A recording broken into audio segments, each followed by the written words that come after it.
मुझे विरक्ति आ रही है और कोई भी काम करना संभव नहीं हो रहा है, तो उसकी चिंता नहीं करनी। जैसे हर चीज़ अनित्य है, ये भी अनित्य है। जो आवश्यक है वो हो जाएगा अपने आप।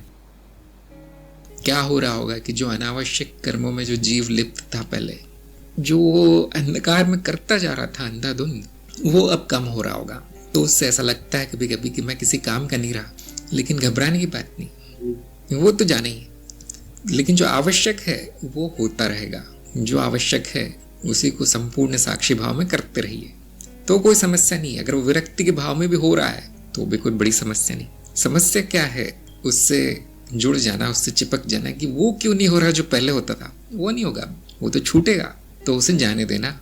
जो परिवर्तन आ रहे हैं उनको भी स्वीकार कर लेना, जो विरक्ति आ रही है उसे भी स्वीकार कर लेना कि अब ऐसा ही होगा। क्योंकि ज्ञान से परिवर्तन होता ही जीव में।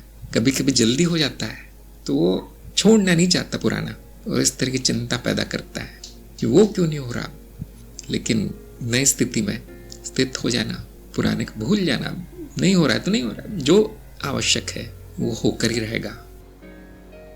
हो सकता है कुछ दिन के लिए आवश्यक भी बंद हो जाए, लेकिन वो कुछ ही दिन होता है। तो साधना जारी रखिए, मार्ग पर चलना जारी रखिए, सब कुछ बिल्कुल सही हो रहा है।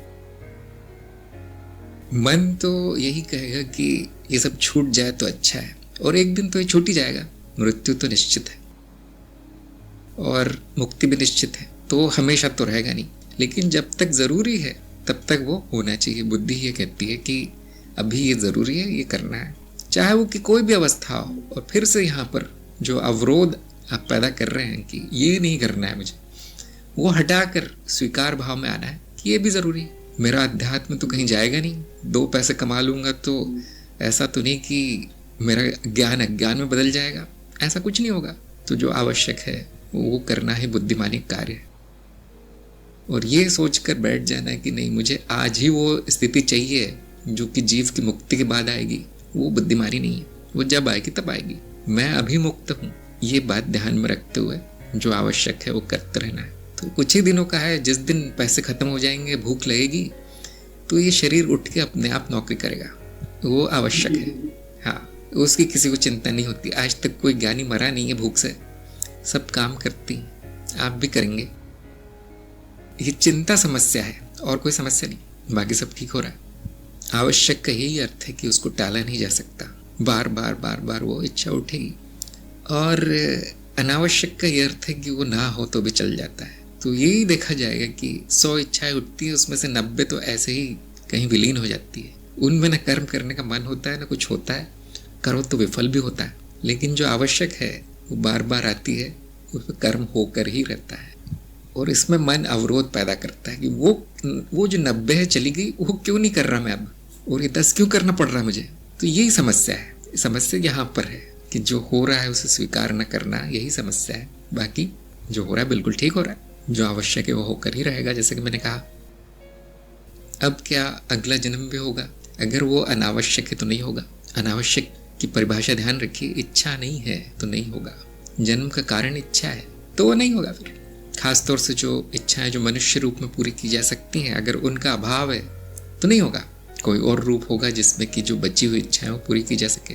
तो ये जो व्यवस्था बना रखी प्रकृति ने, वो अपने आप होता है, बिल्कुल सही हो रहा है। आध्यात्मिक मार्ग चुनने से तेज हो जाता है, बस 1000 गुना तेज हो जाएगा। तो कभी कभी जो मन है, मानसिक अवस्था है, उसको तालमेल बिठाने में समय लग जाता है कि ये क्यों हो रहा है, इतनी जल्दी क्यों हो रहा है। लेकिन वो आप ही का चुनाव है, आप ही की इच्छा थी कि जल्दी हो सब, इसलिए तो अध्यात्म में आए थे। तो मैं अध्यात्म में आ जाऊं, कुछ बदले भी नहीं, ये संभव ही नहीं।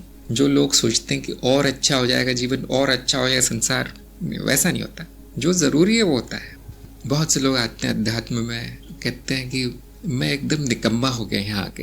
पहले जो ऊर्जा थी, जो सभी काम में करता था, अब कोई इच्छा नहीं बची, कुछ होता भी नहीं। तो उनको ध्यान देना चाहिए कि पहले क्या करते थे। पहले वो उल्टा सीधा कुछ करते थे, भागते रहते थे इधर उधर, अनावश्यक करते थे। और क्योंकि अज्ञान था इसलिए सारी ऊर्जा वहीं चली जाती थी उनकी, और उनको लगता था मैं बहुत कुछ कर रहा हूँ। अब ये हो गया है कि पता चल गया है कि बाकी सब बेकार है, जो आवश्यक है उतना ही करना है। और ये इस तरह का प्रभाव दिखता है कि वो व्यक्ति शांत हो गया है, अब न मिलता जुलता है, न बात करता है, न कहीं आता जाता है। और लोग कहते फिर अब निकम्मा हो गया, काम नहीं करता पहले जैसा, जबकि उसमें सुधार हुआ है। अब उसने वो छोड़ दिया है जो अनावश्यक था, जो बेकार का था। अगर उसमें अभी भी ऊर्जा बची है तो गुरु से पूछना चाहिए और उसको खपाने का कोई ना कोई रास्ता निकाल दिया जाता है कि आपको घूमने फिरने का शौक है, ये काम देता हूँ मैं, आश्रम में काम कर दो। आपको बोलने का शौक है, हाँ ये वीडियो बनाना शुरू कर दो। तो उसको सही दिशा दी जाती है उस ऊर्जा को। अगर वो समाप्त सी हो गई है तो अनावश्यक समाप्त हुआ है, आवश्यक नहीं। तो बहुत से लोग ये सोच के अध्यात्म में आना ही नहीं चाहते कि वो पहली वाली बात नहीं रह जाएगी, बिल्कुल नहीं रह जाएगी, उससे अच्छा कुछ हो जाएगा। पहले जो जंगल था इच्छाओं का वो साफ हो जाएगा और उसमें बगीचा लगा सकते हैं। अब आप उसमें फूल के पौधे और फलों के पेड़ लगा सकते हैं। तो पहले जो अस्त व्यस्त चलता था, अर्थहीन सा, अब वो कुछ अच्छा चलेगा, कुछ अर्थपूर्ण चलेगा। भले वो धीरे चले, भले उसमें इतनी आंधी तूफान की तरह न लगे वो जीवन, लेकिन उसमें संतुष्टि और आनंद ज़्यादा होगा।